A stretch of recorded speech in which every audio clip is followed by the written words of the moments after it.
guys, pag-usapan lang natin ang breaking news. May pasabog na naman kasi ang balibalita. Catherine Bernardo naglabas ng saloobin ukol sa damdamin kay Daniel Padilla. Umamin na si DJ pa rin ang mahal ni Catherine Bernardo. With feelings pa yun ha. Talagang inilabas na ni Catherine Bernardo ang katotohanan. Kahit na nahihirapan man siya, kahit na sabik na siya sa yakap ni Daniel Padilla. Papaano nating nasabi yan? Papaano nga naman kasi? Inala kasi ng karamihan. Meron silang itinatagong lihim. Kasi yung leather jacket ni Daniel Padilla, paano nga naman kasi napunta yon kay Catherine Bernardo? Lalong-lalo na yung kasuotan ni Daniel Padilla noong magkasama pa ang Katniel. Spotted din yun. Ang inala ng karamihan, lumalabas ng palihim. Sina Daniel Padilla at Catherine Bernardo. Pero tinatago lang nila ang kanilang nararamdaman. Hindi lang natin alam kung bakit. Bakit nga naman kasi nagkakaroon ng iba't ibang issue. Pero bakit hindi titignan ang nararamdaman ni Catherine Bernardo at ang kanyang saloobin? Lalo-lalo na kasi saludong-saludo umano ang karamihan dahil sa pinapakita ni Catherine Bernardo na motibo. Doon pa lang sapat ng resibo at ebidensya para sa atin.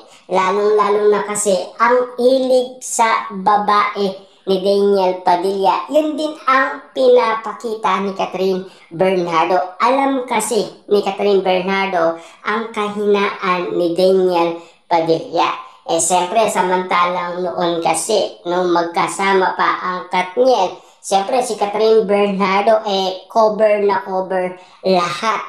Lalo na kasi si Daniel Padilla ang pumipili ng kasuotan ni Catherine Bernardo. Pero bakit tumitingin pa si Daniel Padilla sa ibang babae?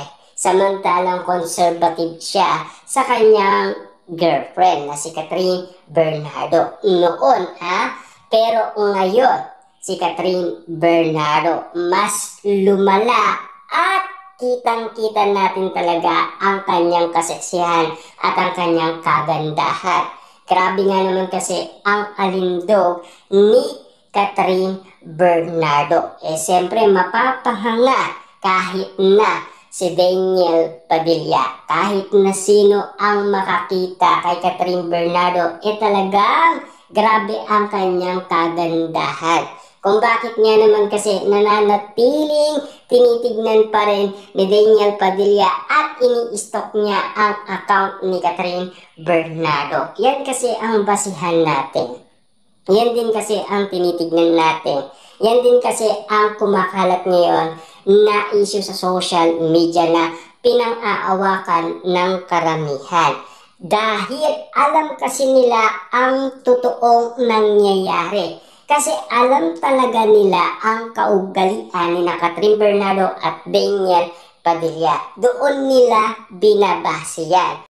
Doon nila kinukuha ang mga reaksyon nila at sinasabi nila. Kasi alam naman natin, wala ka naman siguro maikukwento kung hindi mo talaga kilala si Catherine Bernardo at Daniel Padilla. Lalong-lalo na kasi sa lahat ng mga intriga at issue, walang natutuloy. Ika nga, hanggang issue lang, unconfirmed pa rin ang bawat intriga. Buti na lang daw sina Catherine at Daniel Padilla nagpaparamdam naman bakit hindi nakikita at napapansin. Si Catherine mismo na ang nagpapakita at nagpaparamdam para alam natin kung sino talaga ang iniibig niya at kung bakit nga naman kasi pinipigilan niya ang kanyang sariling kalooban.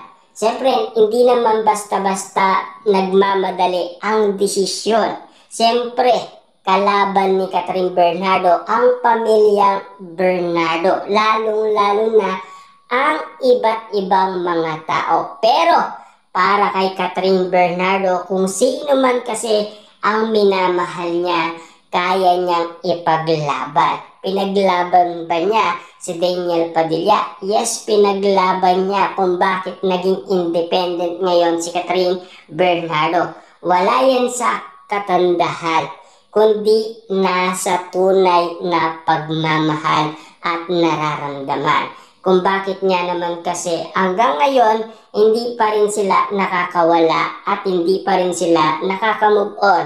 Nandun pa rin yun at pinang-aawakan pa rin ni Daniel Padilla at Catherine Bernardo ang kanilang pagmamahalan. Almost 11 years nga naman kasi ang kanilang pagmamahalan. Nananatili pa rin nakatatak sa puso't isipan nila. Inala kasi ng karamihan hanggang ngayon sa pagtulog ng Katniel, naaalala pa rin nila ang isa't isa.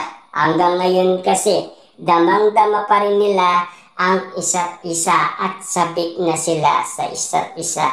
Yan ang basihan natin. Yan ang titignan natin kung bakit nga naman kasi si Catherine Bernardo kahit na i-issue yan at iintriga sa ibang lalaki, si Daniel Padilla pa rin ang pipiliin niya.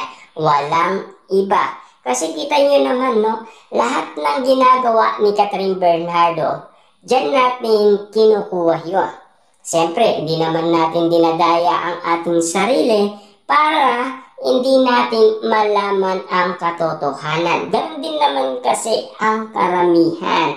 Hindi nila dinadaya ang kanilang saloobin o reaction or nararamdaman.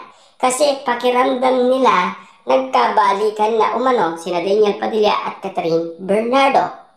At lalong-lalo na, yan ang prediction nila at manifest nila kina Daniel Padilla at Catherine Bernardo. Kahit nahihirapan man sina Catherine Bernardo at Daniel Padilla at kahit meron man silang pinagdadaanan dahil sa kanilang iwalayan, at least naging daan yon para maging successful silang dalawa.